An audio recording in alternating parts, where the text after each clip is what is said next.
நம்மளோட இந்த ஸ்ரீ சைத்தன்யா யாத்திரையோட முக்திநாத் யாத்திரையில நம்ம இப்ப இங்க இருக்கிறது, போயிட்டு இருக்கிறது, இப்ப பார்த்தது ஸ்ரீ அயோத்தியா தான். இப்ப நம்ம அதுக்கு அடுத்து லும்பினி அப்படிங்கிற இடத்துக்காக போறோம். இப்ப நேபாளத்துக்குள்ள போறோம். இந்தியாவை தாண்டி அடுத்த நாடான நேபாளத்துக்கு போறோம். அதுக்கு முன்னாடி நம்ம அயோத்தியாலேயும் நம்மளே பார்த்தோம், 2 நாள் நல்ல கூட்டம் இருந்தது எல்லா இடத்துலயுமே. ஆக்சுவலா இந்த கூட்டம் ஒண்ணுமே கிடையாது உண்மையிலேயே அயோத்தியா பார்க்கும்போது. சோ கொஞ்சம் நம்ம கூட்டத்துல இருந்ததால நம்ம சில விஷயங்கள் சொல்ல முடியல, பகிர முடியல. இன்னைக்கு காலையில கூட சரையுலயே சில விஷயங்கள் பேசலாம்னு இருந்தோம். எப்படி நம்ம நைமி சாரண்யத்துல பேசணுமோ அதே மாதிரி இன்னும் கொஞ்சம் பேசலாம்னு இருந்தோம். சோ இப்ப இந்த வாய்ப்பை பயன்படுத்திக்கலாம். பக்தர்கள் எல்லாரும் கொஞ்சம் தூக்கத்துல இருந்து வெளியே வந்துருங்க, கேளுங்க கொஞ்சம் கவனத்தோட. இப்ப நம்ம ராமரை பத்தி கொஞ்சம் பேசலாம். ரொம்ப சுவாரஸ்யமான விஷயங்கள் இருக்கு. நேத்து நம்ம பேசின ஒரு 20-25 நிமிஷம் பேசியிருப்போம்னு நினைக்கிறேன் ராமரை பத்தி, அயோத்தியாவை பத்தி. ஒண்ணுமே கிடையாது அது ஆக்சுவலா. ராமரை பத்தி வால்மீகி ஆக்சுவலா ஒரிஜினல் ராமாயணம் 1,00,000 ஸ்லோகங்கள் கொண்டது. மூல ராமாயணம் பிரம்மாவால் நேரடியா பேசப்பட்டது. அதுக்கப்புறம் படிப்படியா இது பண்ணதுல இப்போ 25,000 ஸ்லோகங்கள் இருக்கு. வால்மீகியோடது 28,000 ஸ்லோகங்கள் உண்டு. சோ அப்போ ராமரை பத்தி பேசணும்னா பேசிட்டே இருக்கலாம், அவ்வளவு விஷயங்கள் உண்டு. சோ இப்ப நம்ம அதுல இருந்து ஒரு சில விஷயங்கள் பார்க்கலாம், ராமாயணத்தை பத்தியும் பகவான் ராமச்சந்திரரை பத்தியும்.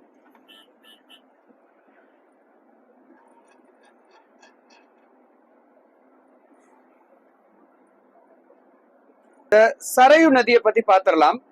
இந்த சரையு நதி, இந்த சரையு நதியோட புகழ் ஸ்கந்த புராணத்துல ரொம்ப அழகா விளக்கப்பட்டிருக்கு. நிறைய விஷயங்கள் விளக்கப்பட்டிருக்கு. எப்படி கங்கை நதி பகவானோட பாதத்துல இருந்து உற்பத்தி ஆகுறாங்களோ அதே மாதிரி சரையுமே விஷ்ணுவோட பாதத்துல இருந்து உற்பத்தி ஆகுறாங்க. சரையு நதி, கங்கா நதி பகவானோட வலது கால் கட்டை விரல்ல இருந்து உற்பத்தி ஆகுறாங்க. அதே மாதிரி சரையு பகவான் விஷ்ணுவோட இடது கால் கட்டை விரல்ல இருந்து உருவாகுறாங்க. அதாவது கங்கையும் சரையுக்கும் ஒரு வித்தியாசமே கிடையாது. சரையு அப்படிங்கிற பேருக்கான காரணம் என்ன அப்படின்னா, சரையு அப்படின்னா அம்பினால உருவாக்கப்பட்டது அப்படின்னு அர்த்தம். சரம் அப்படின்னா அம்புன்னு அர்த்தம், அதனால பகவானுக்கு சாரங்கபாணின்னு ஒரு பேர் உண்டு. சாரங்கம் அப்படிங்கிற வில் வச்சிருக்கிறவர். சர அப்படின்னா அம்புன்னு அர்த்தம். இந்த சரையு அப்படின்னுங்கிறது ஒரு நம்ம கேட்டோம் நேத்தே, மனுக்குலத்தோட இந்த மனுக்குலத்தோட சூரிய வம்சத்தோட முதல் ராஜா வைவஸ்வத மனு நம்ம பார்த்தோம். விவஸ்வான் சூரிய தேவன் கிட்ட இருந்து வந்தவர் வைவஸ்வத மனு அப்படின்னு சொல்லிட்டு அவர் இந்த ராஜ்யத்தை நிறுவனார் அப்படின்னு சொல்லி நம்ம நேத்து கேட்டோம். அப்போ அவங்களோட குலகுருவான அயோத்தியா சூரிய வம்சத்தோட குலகுரு வசிஷ்டர் தன்னோட சிஷ்யனான மனு கிட்ட சொல்றார், சரி ஓகே, ரொம்ப நகரம் ரொம்ப நல்லா இருக்கு, என்னோட நித்தியப்படி அனுஷ்டானங்கள் பண்றதுக்கு எனக்கு ஒரு நதி வேணும். இந்த இடத்துல நம்ம ஊர் தமிழ்லயே ஒரு பழமொழி இருக்கு இல்லையா, ஆறில்லா ஊர் அழகுக்கு பால். அதாவது நதி இல்லாத ஊர் அழகே கிடையாது, உண்மையான ஊரே கிடையாது அப்படிங்கிற மாதிரி. சோ எல்லா கலாச்சாரங்களுமே, எல்லா ஒரு தெய்வீக காரியங்களுமே புனித நதி கரையில தான் நடக்கும். சோ எல்லா சிவிலைசேஷன்ஸ் எல்லாமே நதிக்கரையில தான் இருக்கு. சோ வசிஷ்டர் எனக்கு ஒரு நதி வேணும்னு சொல்றார் மனு கிட்ட. உடனே மனு என்ன பண்றார், இமாலயால இருக்கிற மானசரோவர், பிரம்மா தன்னோட மனதினால உருவாக்குன ஏரி அது மானசரோவர். பகவான் விஷ்ணுவோட கண்ணீர் துளியால அதாவது ஆனந்த கண்ணீரால உருவாக்கப்பட்ட ஏரி அது. பிரம்மா தன்னோட மனசால அதை உருவாக்குனார் மானசரோவர் சொல்லிட்டு. அதை நோக்கி ஒரு அம்பு எய்கிறார். அதோட கரையை உடைச்சிட்டு சரையு வராங்க. சரையு அம்பினால உருவாக்கப்பட்டதால சரையு ஆகிறது. சோ அந்த நதி தான் இப்ப நம்ம குளிச்சோம். ராமச்சந்திர பகவான் அயோத்தியில இருந்த வரைக்கும் தினசரி இந்த நதியில நீராடினார். நம்ம குளிச்ச அதே இடத்துல, அது ராம்கி பைடின்னு சொல்லப்படுது அந்த இடம். அந்த இடத்துல பகவான் தினசரி தன்னோட நித்தியப்படி நீராடல அங்கதான் பண்ணார் தன்னோட நண்பர்களோட. சோ இது சரையு நதியோட விஷயம். இந்த சரையு நதியில யாரு குளிக்கிறாங்களோ, யாரு இங்க தானம் கொடுக்குறாங்களோ, யாரு பூஜைகள் பண்றாங்களோ, யாரு ராமரை நினைக்கிறாங்களோ, யாரு நீராடுறாங்களோ, அவங்க எல்லாருமே வைகுண்டத்துல அவங்களுக்கான சீட் புக் ஆயிடுச்சு, அவங்க ராமரோட ராஜ்யத்துக்கே போறாங்க அப்படின்னு சொல்லிட்டு சாஸ்திரங்கள் சொல்றோம். சோ இது சரையு நதியை பத்தின சில விஷயங்கள். அதுக்கப்புறம் ராமாயணத்தை பத்தி கொஞ்சம் பேசலாம் அப்படின்னு நம்ம பிளான் பண்ணியிருந்தோம். எல்லாருக்கும் இங்க ராமாயணத்தை பத்தி படிக்கிறதுக்கு எவ்வளவு நாள் ஆகும் ஆக்சுவலா? ராமாயணம் இங்க யாரெல்லாம் படிச்சிருக்கீங்க? வால்மீகி ராமாயணம் படிச்சிருக்கீங்க? புக்கா படிச்சிருக்கேன் நானு. ரொம்ப கம்மியான கைகள் தான் தூக்குது. Okay okay okay. சோ அப்போ இந்த ராமாயணத்துல மொத்தம் 7 காண்டங்கள் உண்டு. பாலகாண்டம், அயோத்தியா காண்டம், ஆரண்ய காண்டம், கிஷ்கிந்தா காண்டம், சுந்தர காண்டம், யுத்த காண்டம், உத்தர காண்டம். சோ இந்த 7 விஷயங்கள் உண்டு. இந்த 7 விஷயங்கள்ல ராமர் பிறந்ததுல இருந்து ராமராஜ்யம், ராமரோட அந்த ராஜ்ய பரிபாலனம் வரைக்கும் முழுக்க எல்லாமே சொல்லப்பட்டிருக்கு. ரொம்ப அற்புதமா வால்மீகி ரொம்ப அழகா ஒரு ஸ்லோகத்திலயுமே ராமரோட முழு குணங்களையும் வெளிப்படுத்துற மாதிரி.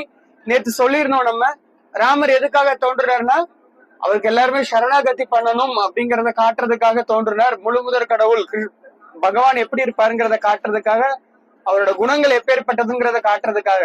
சோ வால்மீகி தன்னோட ஒவ்வொரு வார்த்தையிலுமே முழுக்க முழுக்க ராமரோட அற்புதமான குணங்களை விளக்கி இருக்கார். அந்த முழு ராமாயணத்தையுமே சுருக்கி 108 வார்த்தைகள்ல நாம ராமாயணம் அப்படிங்கிற ஒரு இலக்கியம் வைஷ்ணவ சம்பிரதாயங்கள்ல உண்டு. யாரு கேள்விப்பட்டிருக்கீங்களா நாம ராமாயணம் சொல்லிட்டு? நாம ராமாயணம் அப்படின்னு சொல்லிட்டு யூடியூப்ல நீங்க சர்ச் பண்ணா கூட தெரியும். MS சுப்புலட்சுமி பாடியிருக்காங்க. அதுல 108 வார்த்தைகள் உண்டு. சோ முழு ராமாயணமே அதுல வந்துடும். சோ இப்ப அந்த ஒரு வார்த்தையும் வச்சு நம்ம சில விஷயங்கள் பேசலாம். இதன் மூலியமா நம்ம முழு ராமாயணத்தையும், ராமரோட வாழ்க்கை சரித்திரத்தையும், ராமரோட குணநலன்கள்ல ஒரு சின்ன விஷயங்களையும் நம்ம ஞாபகம், சின்ன விஷயங்களை நம்ம ஞாபகம் வச்சு. இதுல பாலகாண்டம் எப்படி ஆரம்பிக்கிறது? சுத்த பிரம்ம பராத்பரராம், இது முதல் வார்த்தை. இது கேள்விப்பட்டிருப்பீங்க இந்த பாட்டு. இதுதான் நாம ராமாயணம். சுத்த பிரம்ம பராத்பரராம் அப்படின்னு வரும். சோ இந்த பகவான் பூரண புருஷோத்தமர், முதல் வார்த்தைக்கு அர்த்தம். அவர் பியூர் சுத்தமான பிரம்மனா இருக்காரு. நம்மள மாதிரி பௌதிக களங்கங்களுக்கு உட்பட்டவர் அவர் கிடையாது. பகவான் ராமர் சாதாரண மனுஷனா தான் தோன்றுறார். தன்னோட மனைவிய தொலைச்சிட்டு அழுதார். இன்னும் பல விஷயங்கள், இன்னொருத்தரோட நட்பின் மூலியமா, இன்னொருட உதவியின் மூலியமா தான் தன்னோட மனைவியை மீட்டார். பல விஷயங்கள் பண்ணார். ஆனா முதல் வரியிலேயே நம்ம யார பத்தி கேட்க போறோம், யார பத்தி பேச போறோம், இந்த விஷயங்கள், இதுக்கு அடுத்து நம்ம பேச போற விஷயங்கள் என்னங்கிறத ஆச்சாரியர்கள் விளக்குறாங்க. முதல்ல பகவான் ராமர் யாருன்னா பூரண பிரம்மர், பூரண புருஷோத்தமனான பகவான் அவர். அதை மைண்ட்ல வச்சுக்கிட்டு அடுத்த விஷயங்களுக்கு போகணும் அப்படிங்கிறது. காலாத்மக பரமேஸ்வர ராம், காலாத்மக பரமேஸ்வர ராம் அப்படின்னு 2வது வார்த்தை. இதுக்கு என்ன அர்த்தம் அப்படின்னா, பகவான் மொத்தத்தையுமே கண்ட்ரோல் பண்றவர். ஈஸ்வர அப்படின்னா கட்டுப்படுத்துறவர் அர்த்தம். இவர் பரமேஸ்வர அப்படின்னு சொல்லப்பட்டிருக்கு. ஈஸ்வரர்களுக்கெல்லாம் ஈஸ்வரர். ஏன்னா நிறைய தேவர்கள் உண்டு. ஒரு சிலர் காற்றை கட்டுப்படுத்துறதுக்கு ஒரு தேவர் இருக்கார், நதிகளை கட்டுப்படுத்துறதுக்கு ஒருத்தர் இருக்கார், சமுத்திரத்துக்கு ஒருத்தர் இருக்கார், இரவு பகல் எல்லாத்தையும் கண்ட்ரோல் பண்றதுக்கு ஒருத்தர் இருக்காங்க. ஆனா இவர் அவங்க எல்லாரையுமே கட்டுப்படுத்துறவர்ங்கிறதால பகவானுக்கு பரமேஸ்வர, காலாத்மக பரமேஸ்வர ராம் அப்படின்னு. அதுக்கடுத்து 3வது சேஷ தல்ப சுக நித்ரிதராம். பகவான் என்ன பண்ணிட்டு இருக்காரு அப்படின்னா, இவ்வளவு பெரிய பொறுப்பாளி அவர், எல்லாத்தையுமே மெயின்டைன் பண்றார். ஆனா அவர் என்ன பண்ணிட்டு இருக்காருன்னா, பாம்பு படுக்கையில சந்தோஷமா தூங்கிட்டு இருக்கார். சேஷ தல்ப சுக நித்ரிதராம், ரொம்ப சுகமான தூங்கிட்டு இருக்காரு. இதுதான் உண்மையான பகவானுக்கு அடையாளம். நத்தசிய காரணம் கரணம் ச வித்யத்தை, நத்தசிய காரியம் கரணம் ச வித்யத்தை. பகவான் செய்யறதுக்கு எந்த காரியமுமே கிடையாதுன்னு உபனிஷத்துக்கள் சொல்லுங்க. ஏன்னா அவருக்கு வேலை கொடுக்கறதுக்கோ அவர் செய்ய வேண்டிய டியூட்டி எதுவுமே கிடையாது. பகவான் பரிபூர்ண சுதந்திரமானவர், ஆனந்தமய அபியாசத், அவர் ஆனந்தமயமானவரும் கூட. பிரம்மா தியமரா பிரார்த்தித்தராம். அப்போ பகவான் அந்த மாதிரி பார்க்கடல பள்ளி கொண்டிருக்கும் போது பிரம்மதேவர் தலைமையில எல்லா தேவர்களும் போய் அவர்கிட்ட பிரார்த்தனை பண்றாங்க. என்னன்னு பிரார்த்தனை பண்றாங்கன்னா, ராவணனோட தொல்லை ஜாஸ்தி ஆயிடுச்சு, தேவர்கள் எல்லாருமே கஷ்டப்பட்டு இருக்காங்க. சந்த கிரண குல நந்தனராம், சூரிய குலத்துல பகவான் தோன்றேன் அப்படின்னு சொல்லி சொல்றாரு. நீங்க எல்லாரும் போய் கரடிகளோட குடும்பத்திலையும் வானரங்களோட குடும்பத்திலையும் போய் பிறங்க, நான் சூரிய வம்சத்துல தோன்ற போறேன் அப்படின்னு சொல்லி சொல்றாரு. அதுக்கடுத்து ஸ்ரீமத் தசரத நந்தனராம், தசரதரோட மகனா தோன்றார். கௌசல்யா சுகவர்தனராம், ஒரு பெண்ணுக்கு உண்மையான சந்தோஷம் என்ன அப்படின்னா, கௌசல்யா யாரு? ராணி, அயோத்தியாக்கு மகாராணி, தசரதரோட மூத்த ராணி அவங்க. சோ அவங்களுக்கு தான் எல்லா விதமான விஷயங்களுமே, எல்லா விதமான ஐஸ்வர்யங்கள். நேத்து பார்த்தோம் நம்ம கைகேயி சீதா தேவியோட முகத்தை பார்த்துட்டே இருக்கணுங்கிறதுக்காக அவங்க என்ன பண்ணாங்க, தங்கத்தால அரண்மனை செஞ்சு கொடுத்தாங்க கைகேயிக்கே. பட் கௌசல்யா அதுக்கும் மேல, அவங்கதான் தலைமை ராணி, அவங்களுக்கு அவ்வளவு சர்வன்ஸ் உண்டு, அவங்களும் உண்டு. ஆனா இத்தனை இருந்தாலுமே ஒரு பெண்ணுக்கு என்ன செல்வம் உண்டு? பொதுவா என்ன எதிர்பார்ப்பாங்க? ஒரு பெண் அம்மாவா இருக்கணும். சோ கௌசல்யா சுகவர்தன் ராம், கௌசல்யாக்கு இன்பத்தை கொடுத்த ராமர். அதனாலதான் விஸ்வாமித்திரர் பாடும்போது கூட கௌசல்யா சுப்ரஜா ராம பூர்வ சந்தியா பிரவர்த்தத்தை அப்படிம்பார். சுப்பிரபாதத்தோட முதல் லைன் விஸ்வாமித்திரர் ராமரை பார்த்து நேரடியா சொன்ன வார்த்தைகள். கங்கை கரையில வச்சு ராமா எழுந்துரு, ராமன் நேரடியா அவர் கூப்பிடல. ராமங்கிறது எவ்வளவு அழகான பேர். நேரடியா கூப்பிடாம கௌசல்யா சுப்ரஜா அப்படிங்கிறார். பிரஜானா மகன், குழந்தை, மக்கள் அப்படின்னு அர்த்தம். சுப்ரஜா கௌசல்யாவோட சுப்ரஜா, பெஸ்ட் சன் ஆஃப் கௌசல்யா அப்படிங்கிற இருக்கிறதே ஒரு சன். பட் ஏன்னா ராமர் மகன், அவரோட ஒரு சிறந்த மகன் யாரு இருக்க முடியும்? அப்பேற்பட்ட கௌசல்யாவோட மகன், கௌசல்யாவை தான் முதல்ல புகழ்ற. அவ்வளவு பெருமை வாய்ந்தவங்க கௌசல்யா. சோ அவருக்கு ஆனந்தத்தை கொடுத்த ராமர். அதுக்கு அடுத்து விஸ்வாமித்ர பிரியதன ராம். சோ இப்போ தசரதருக்கு பல வருஷங்கள், பல ஆயிரக்கணக்கான வருஷங்கள் குழந்தை இல்லாம யாகம் பண்ணி 4 குழந்தைகள் பிறக்கிறாங்க. 4 குழந்தைங்கள்ல ராமர், லக்ஷ்மணர், பரத, சத்ரு, ஏதோ வந்த போன குழந்தைகள் இல்ல, இருக்கிறதுலே பெரிய ஒரு ரத்னங்கள் போல 4 குழந்தைகள். பகவான் சாட்சாத் பகவானே குழந்தைகளை பிறந்திருக்காரு. அப்போ அவங்களுக்கான குருகுலம், மற்ற விஷயங்கள், போர்க்கலைகள் எல்லாமே ஓகே, நல்லபடியா போயிட்டே இருக்கு. ஆனா இப்போ கதையில ஒரு பெரிய திருப்பம் வருது. விஸ்வாமித்திரர் வர, விஸ்வாமித்திரர் வந்து என்ன கேட்கிறார்? தசரதா நிறைய செல்வம் கேட்கிறாரா? தசரதா நான் யாகம் பண்ண போறேன், நிறைய செல்வம் கொடு. கேட்கல, எனக்கு ராமரை கொடு அப்படிங்க. விஸ்வாமித்ர பிரியதன ராம், விஸ்வாமித்திரருக்கு பிரியமான ராமர். அவர் அந்த ராமர் அப்படிங்கிற செல்வத்தை கேட்கிறார். அதுக்கடுத்து தசரதர் சொல்றாரு, இல்ல நான் வரேன், என்னோட படைகள் எல்லாரும் வரும், பிளீஸ். ராமர் ரொம்ப சின்ன பையன். ஆச்சாரியர் அப்போ ராமர தசரதர் என்ன சொல்றாருன்னா, ராமர் ராஜீவ லோச்சனா, அவன் வேண்டாமே, நான் வரேன் அப்படிங்கிற. ராஜீவ லோச்சனாங்கிற வார்த்தையில ஏன் குறிப்பிடுறாரு அப்படின்னா, ராஜீவ லோச்சனா அப்படின்னா தாமரை கண்களை உடையவன் அர்த்தம். ராமரோட கண்கள் தாமரை மாதிரி இருக்கும். சோ தாமரையோட ஒப்பிடுறது ஒண்ணு, ரொம்ப அழகானது, சிகப்பானது, கண்கள் சிவந்து இருக்கும், ரொம்ப அழகா அகலமா இருக்கும். இன்னும் என்னன்னா, தாமரையோட இயல்பு என்னன்னா, தாமரை எப்ப மலரும்? சூரியன் வரும்போது. சூரியன் மறைஞ்ச உடனே தாமரை மூடிடும். அதே மாதிரி ராமர் சின்ன பையன், பகல் ராத்திரி ஆனா முழிச்சு இருக்கிறது ரொம்ப கஷ்டம். அந்த அர்த்தத்துல ராஜீவ லோச்சன் அப்படிங்கிற, தாமரை போன்ற கண்களையுடையவன் அப்படிங்கிறார் தசரதன். ஆச்சாரியர்கள் இவ்வளவு அழகா விளக்கி இருக்காங்க. வால்மீகி ராமாயணம் இப்படிதான், ஒவ்வொரு வார்த்தைக்கும் அவ்வளோ என்ன சொல்றது, ரொம்ப அவ்வளவு ஸ்வீட்டான அர்த்தங்கள் உண்டு. ஒரு பேர் வைக்கிறாங்கனாலே அதுல அவ்வளவு 1000 அர்த்தங்கள் உண்டு. இப்ப வைக்கிற மாதிரி அர்த்தமே இல்லாத பெயர்கள் கிடையாது. ஜஸ்ட் தாமரை போன்ற கண்களோடையவன்கிறதுல இவ்வளவு விளக்கம் இருக்குது. ராஜீவ லோச்சன் அப்படிங்க விஸ்வாமித்திர சொல்ற, நீ கொடுத்தா கூட, இல்லைன்னா நான் போறேன், உன் வம்சத்துக்கு அது இழுக்கு அப்படின்னு சொல்லி வசிஷ்டர் சொல்றாரு. கவலைப்படாத, ராமர் யாருன்ட்டு விஸ்வாமித்திரருக்கு தெரியும், எனக்கும் தெரியும், நீ அனுப்பிச்சு விடு, அது ராமருக்கு புகழ் சேர்க்கறதுக்காகத்தான் இருக்கும். போறார். போயிட்டு ராமர் முதல்ல என்ன பண்றார்? யாகத்தை பாதுகாக்கிறார். பாதுகாத்துட்டு தாடகா அப்படிங்கிற அரக்கியை கொள்றார். சோ கோர தாட்டகா காட்டகராம், தாட்டக்கு மோசமான தாட்டக்கைய கொன்ன ராமர். அதுக்கடுத்து மாரீச்சாதி நீ பாத்தகராம், மாரீச்சின ஒரு அம்பினால 1000 காது தூரம் அடிச்சு நவத்துறார். ராமன மாரீச்சின தூக்கி வீசுறார். கௌஷிக மகசம் ரக்ஷகராம், இந்த வகையில விஸ்வாமித்திரர், கௌஷிக முனி விஸ்வாமித்திரரோட யாகத்தை பாதுகாக்கிறார். அதுக்கடுத்து ஸ்ரீமத் அயோத்தியா தாரகராம். சோ இப்படி அயோத்தியா வாசிகளோட மனசு எல்லாத்தையுமே கவர்றார். மொத்த அயோத்தியாவையும் தனக்கு தன் வசப்படுத்திக்கிறார்.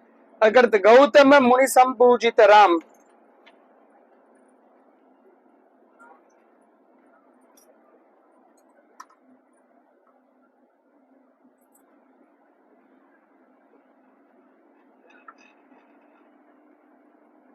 ஸ்ரீமத் அகல்யா தாரகராம். அதுக்கப்புறம் என்ன பண்றாரு? விஸ்வாமித்திரரோட சேர்ந்து, மற்ற ரிஷிகளோட சேர்ந்து விஸ்வாமித்திரர் யாகத்தை காக்குறதுக்காக மட்டும் கூப்பிடல, ராமருக்கு இன்னொரு சிறந்த ஒரு விஷயம் பண்றதுக்காக, கல்யாணம் சிறந்த ஒரு விஷயம் பண்றதுக்காக ராமரை கூட்டிட்டு போறார். அப்போ போற வழியில கௌதம முனிவரோட ஆசிரமம் வருது. அங்க ராமரோட கால் பட்ட உடனே அகல்யா தேவி வர்றாங்க அந்த இடத்துல. அகல்யாக்கு என்ன நம்ம ஊர்ல என்ன சொல்லுவோம், அகல்யா கல்லா இருந்தாங்க, கல்லா இருந்து அவங்க மனுஷ ரூபத்துக்கு வந்தாங்க. ஆக்சுவலா வால்மீகி ராமாயணம் என்ன சொல்ல, அவங்க காற்றா கலந்து இருந்தாங்க, அருவமா இருந்தாங்க, ரூபமே இல்லாம இருந்தாங்க அப்படின்னு சொல்லப்பட்டிருக்கு. ராமரோட பாத தூசி அந்த ஆசிரமத்துல பட்ட உடனே அவங்க தூய்மை அடைஞ்சாங்க. தூய்மை அடைஞ்சு அவங்க மனுஷ ரூபத்துக்கு மறுபடியும் வந்து தன்னோட கௌதம முனிவரோட சேர்ந்தாங்க அப்படின்னு சொல்லிட்டு. சோ ராமரோட பாத தூளிக்கு அவ்வளவு ஒரு மகிமை உண்டு. எப்பேற்பட்ட ஆளா இருந்துட்டு அவங்க தூய்மை அடைகிறாங்க, தூய்மை அடைஞ்சு மிக உயர்ந்த கதி அடைகிறாங்க. ஸ்ரீமத் அகல்யா தாரகராம் கௌதம முனி சம்பூஜித்தராம். அதுக்கப்புறம் கௌதமரும் அகல்யா தேவியும் சேர்ந்து ராமரை வணங்குறாங்க. நாவித தாவிக்க மிருது பதராம். அதுக்கடுத்து தன்னோட மிருதுவான பாதங்களால நடந்து போறார். விஸ்வாமித்திரரும் மற்ற ரிஷிகளோட சேர்ந்து இப்ப நடந்து போறார். அதுக்கடுத்து விதேக மானச ரஞ்சகராம். அப்போ நடந்து போறப்போ விதேக மன்னர்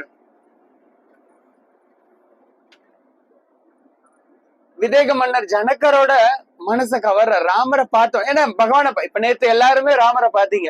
யாருக்கு வந்து ராமரை இங்க பிடிக்கலன்னு சொல்ல முடியும்? இன்னும் கொஞ்சம் பெட்டரா பண்ணிருக்கலாம், யாராவது சொல்ல முடியுமா? ராமரை பார்த்த உடனே அவ்வளவு ஈவன் அவங்க ஒழுங்கா செதுக்காத விக்கிரகமாவே இருந்தாலும் ராமர் ரொம்ப கவர்ச்சியானவர். ராமரோ கிருஷ்ணரோ பகவான் ரொம்ப கவர்ச்சியானவர், பாக்குறது எல்லாரையுமே கவர்ந்து இழுக்கக்கூடியவர். சோ அப்போ விதேகர் ஜனகராஜரோட மனசும் கவர்றார். ராமரை பார்த்த மாத்திரத்துல ஜனக மகாராஜா கவர்ந்து இழுக்கப்படுறார். அதுக்கடுத்து ராமர் மிதிலைக்கு வந்துட்டார், ஜனக மகாராஜரும் பார்த்துட்டார், எல்லாரும் ஓகே. மிதிலா புரஜன மோககராம். மிதிலா வாசிகள் எல்லாரையுமே கவர்ந்துட்டார் பார்த்த மாத்திரத்துல. இவ்வளவு அழகான குழந்தைங்க யாரு, இவ்வளவு அழகான 2 பசங்க யாரா இருக்காங்க முடியும் அப்படின்னு. திரையம்பக கார்முக பஞ்சகராம். திரையம்பக்கான யாரு, யாருக்கா தெரியுமா? திரையம்பகா சிவபெருமான். சிவபெருமானோட கார்முக பஞ்சனராம். கார்முகனா வில்லு. சிவபெருமானோட வில்ல உடைக்கிறார் ராமர். அதுக்கடுத்து சீதார்பித வர மாலிகராம். சீதா தேவிக்கு கல்யாண மாலை சுற்றார், சீதா தேவிக்கு மாலை சுற்றார். அதுக்கடுத்து கிருத்த வைவாகிக கௌதுகராம் பார்கவ தர்ப்ப விநாசகராம். அதுக்கடுத்து ராம லக்ஷ்மண பரத சத்ருகனருக்கு சீதா தேவியோட சகோதரிகள் மிச்சம் 3 பேரையுமே திருமணம் பேசி முடிக்கிறாங்க. அயோத்தியால இருந்து மொத்த தசரதர் மற்ற பரிவாரங்கள் எல்லாருமே மிதிலாக்கு வர்றாங்க. வந்து கல்யாணம் பண்ணி திரும்ப கூட்டிட்டு வராங்க. இப்ப எல்லாமே சந்தோஷமா போயிட்டு இருக்குல்ல. மறுபடியும் திருப்பு முனை வருதுங்க. யார் வர்றா? பரசுராமர் வர்றார். பரசுராமர் வர்றார் போற வழியில. அப்போ பரசுராமருக்கு என்ன அப்படின்னா, யாரெல்லாம் திமிர் பிடிச்ச, ரூல்ஸ ஃபாலோ பண்ணாத, தர்மத்துக்கு உட்படாத சத்திரியர்கள் எல்லாம் கொல்றது பரசுராமரோட வழக்கம். ஆனா அவர் இதெல்லாத்தையும் நிறுத்தி ரொம்ப காலத்துக்கு முன்னாடியே தவம் பண்ண போயிட்டார். 21 முறை சத்திரியர்களை கொண்டுட்டு தவம் பண்ண போயிட்டாரு. ஆனா சிவபெருமானோட வில்லு உடஞ்சிருச்சு அப்படின்னு கேட்டதுமே இவர் மறுபடியும் அப்பேற்பட்ட சூரனை நான் பார்க்கணும், அவன் ஒழுங்கா இருக்கானா நான் செக் பண்ணணும் அப்படின்னு சொல்லிட்டு திரும்ப வர்றார். ஆக்சுவலா அவர் ராமரை தரிசனம் பண்றதுக்காக வர்றார். அவர் கையில விஷ்ணுவோட வில் உண்டு பரசுராமருக்கு. சோ இதோட தைரியம், சிவபெருமானோட நீ வில்ல உடைச்சிட்ட, இப்ப விஷ்ணுவோட வில்லுக்கு பதில் சொல்லு. அவருக்கு தெரியும் இவர் சாட்சாத் விஷ்ணு, இவர்வால மட்டும்தான் முடியும். ஆக்சுவலா பக்தர்கள் எப்பவுமே பகவானோட ஆட்சியில பார்க்கணும், பகவானோட லீலைகளை பார்க்கணும்னு ரொம்ப ஆசைப்படுவாங்க. சோ அப்போ பரசுராமர் விஷ்ணுவோட வில்ல கையில வச்சுக்கிட்டு வந்து ராமர் முன்னாடி நிக்கிறாரு. எங்க இதுல நானே ஏத்தி காட்டு அப்படிங்கிறார். பகவான் அதை செய்யறாரு. பகவான் உடனடியா, ஏன்னா அது அவரோட வில், சிவபெருமான வில்ல வளைக்க, நான் அந்த நரம்ப கட்டுறதான் சொல்லணும். ஆனா அவர் வளைச்ச விதத்துல அது வில்லே உடஞ்சு போச்சு. ஆச்சாரியர்கள் அதான் எப்படி விளக்குறாங்க, அதுல என்ன சுவாரஸ்யமான கமெண்ட்ரி அப்படின்னா, வில் நான் ஏத்துறது யூஸ்வலா எப்படி ஏத்துவாங்கன்னா, ஒரு ஆளோட உயரத்துக்கு இருக்கு, கீழே இருக்கிற நுனிய காலால பிடிச்சுக்கிட்டு, வில்லோட ஒரு நுனைய காலால பிடிச்சுக்கிட்டு இன்னொரு இடத்துல லைட்டா வளைச்சு இந்த நானை இழுத்து மேல கட்டுவாங்க.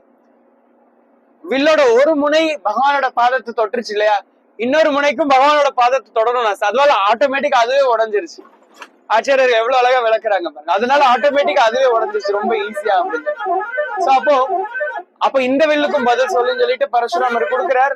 ராமர் தன்னோட சொந்த வில், அது விஷ்ணுவோட சொந்த வில் அப்படிங்கிறனால ரொம்ப ஈஸியா நாணயத்துறார், பரசுராமரை நோக்கி எய்கிறார். பரசுராமர் சொல்ற ஓகே ஓகே என்ன மன்னிச்சிடுங்க, எல்லாம் ஓகே கிளியர் நான் போறேன் அப்படின்னு சொன்ன உடனே பரசுராமரோட எல்லா தவ வலிமையும் எடுத்துட்டு தூரத்துல சமுத்திரத்துல இருக்கிற ஒரு அசுர கூட்டம் இருக்கு, அவங்க மேல அந்த அம்பை எய்கிறார். பரசுராமர் அதுக்கடுத்து தவம் பண்ண போயிடுறார். பார்கவ தர்ப்ப விநாசகரம், பார்கவ பரசுராமரோட கர்வத்தை பங்கம் பண்றார். அதுக்கடுத்து ஸ்ரீமத் அயோத்தியா பாலகராம், இப்போ மறுபடியும் ராமர், லக்ஷ்மண, சீதா, பரத, சத்ருக்ன, ஊர்மிளா, ஸ்ருதகீர்த்தி, அவங்க எல்லாருமே, மாண்டவி, சத்ருக்ன, மாண்டவி, இவங்க எல்லாருமே அயோத்தியாவுக்கு திரும்ப வந்து நம்ம நேற்று பார்த்து அந்த கனக பவன்ல ராமர் சீதையோட வசிக்கிறார். சோ எல்லாரும் அவங்கவுங்க அரண்மனைகளை வசிக்கிறாங்க. சோ இதோட பாலகாண்டம் முடியுது. ராம ராம ஜெய ராஜா ராம், ராம ராம ஜெய சீதாராம், ராமச்சந்திர பகவான் கி, சீதா லக்ஷ்மண ஹனுமான் கி, ஹரே கிருஷ்ணா. ரொம்ப ரொம்ப அழகா அந்த ஒரு இன்பரசம் சொட்ட சொட்ட ஆச்சாரியர்கள் விளக்கியிருக்காங்க. அதனாலதான் மக்கள் டெய்லி ராமாயணம் படிக்கிறோம். இங்க நீங்க பாக்கலாம், இங்க நம்ம நேத்து தசரத் மஹால் போனோம், நடுவுல சின்ன சின்ன புஸ்தகம் ராமாயணம் டெய்லி படிக்கிறாங்க மக்கள், டெய்லி படிக்கிறாங்க. எல்லாருக்குமே தெரியும் ராமருக்கு அது பெரிய விஷயம் கிடையாது. ராமர் பிறந்தார், சீதையை கல்யாணம் பண்ணார், சீதையை தொலைச்சிட்டார், காட்டுக்கு போனார், சீதையை தொலைச்சிட்டார், சண்டை போட்டு திரும்ப, இவ்வளவுதான் விஷயம். ஆனா அதுல அவ்வளவு விஷயங்கள் உண்டு கேட்கறதுக்கு, கத்துக்கிறதுக்கு, பகவானோட பராக்கிரமங்களை வெளிப்படுத்துறதுக்கு. சோ பக்தர்கள்லாம் கொஞ்சம் டயர்டா இருக்கீங்கன்னு நினைக்கிறேன். கண்டினியூ பண்ணலாமா இல்ல ஓய்வு எடுத்துக்கிறீங்களா? யாரெல்லாம் கண்டினியூ பண்ணலாம்னு சொல்றீங்க கொஞ்சம் கை தூக்குங்க.